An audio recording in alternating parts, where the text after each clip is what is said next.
Ви благодарам на присуството. Значи овој прес Левица, политичката партија Левица го свикува поради предлог законот за изменување и дополнување на законот за личната карта, кој што е поднесен од пратеничката група на БЕСА и мислам дека и групата Алијанса, коалицијата Алијанса и Алтернатива им се имаат приклучено. Значи со овој закон, со овој предлог закон, се вршат повеќе работи. Една од главните е усогласување со законот на прекршоците, но не е тоа всушност најбитната работа. Најбитната работа за овој закон е промената на членот 5, ставот 2, каде што после зборот државјанство, нели како графа која што ја содржи личната карта, се додаваат зборовите етничка припадност. Што значи сега за прв пат ќе имаме, ако овој закон помине, нели, лични карти со графа за етничка припадност. Ние, како единствена надетничка партија, која што остро се спротивставуваме на било каква поделба во нашето општество, посебно на поделбата по етнички линии, остро застануваме против овој закон и поради тоа поднесовме околу нешто над 1200 амандмани. И поради тоа Комисијата за политички систем и однос меѓу заедниците, денешната седница на која што требаше таа точка, овој предлог закон, да се разгледува, беше одложена. И сега јас вака накратко ќе се обидам да ги образложам нашите причини, зошто ние остро се спротивставуваме на овој закон и бараме, тоест инсистираме овој закон да се повлече. Значи, према тоа ние што, према светското искуство со вакви класификации во лични документи, скоро целото светско искуство, или да кажем целото, е всушност негативно. Многу мало малцинство од државите имаат вакви графи во нивните лични документи, тоа е некаде околу 20 на држави.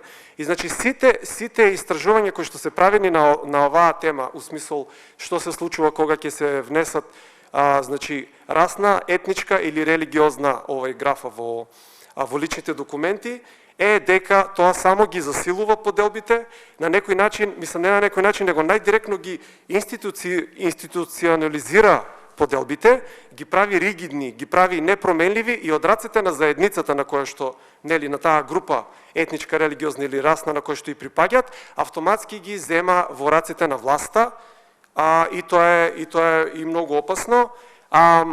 Секаде каде што имате вакви примери на внесување на етничка, религиозна или расна графа во личните документи, се конзервативни средини и се средини со многу силна внатрешно политичка поларизација и секогаш, апсолутно секогаш, ова не водело кон решение, туку ја засилувало поларизацијата внатре во општеството. Кај нас, во конкретниот наш контекст, значи, ние со ова, ние и веќе со престојните закони го имаме издигнато етничкиот идентитет, ние на овој начин етничкиот идентитет го ставаме со државен декрет на пиедестал над сите други идентитети и со тоа ќе ги прошириме поделбите. Еве да спомнам неколку примери, например, посебно во конфликтни ситуации, вакви, како се вика, лични документи со ваква профилација се опасни, затоа што, еве да замислите во конфликтот во Југославија, да имаше такви лични карти. Колку ќе беше полесно да се профилира, значи, кој е босанец, кој е србин, кој е хрват, колку повеќе ќе имаше мртви, или еве нашиот конфликт од 2001. Да замислиме дека ние 2001 на личните карти ќе имавме македонец, албанец, турчинец, колку тоа ќе влошеше всушност ситуацијата. Затоа што ќе беше полесно за било која страна да ги профилира всушност граѓаните. Значи, овакви, како се вика, методи се користени во огромен број на геноциди, на етнички чистења, каде што тој процес бил апсолутно олеснет, чак некогаш и поттикнат затоа што имале етничка, расна или религиска графа на нивните лични карти. Ова, според нас, иде рака под рака со моделот на соживот, како да го наречам, што во нашиот случај, нашиот модел за соживот е сегрегација.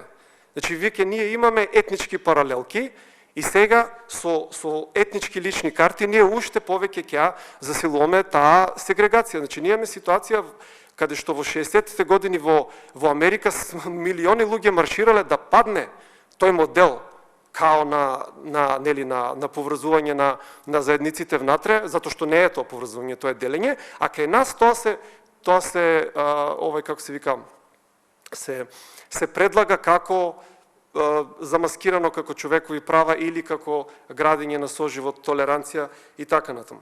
Значи, само кај нас етничката поделба по етнички линии на граѓаните на оваа држава е представена како демократски модел. Мислам да не должам, заради многу други причини, ние бараме овој закон да се повлече.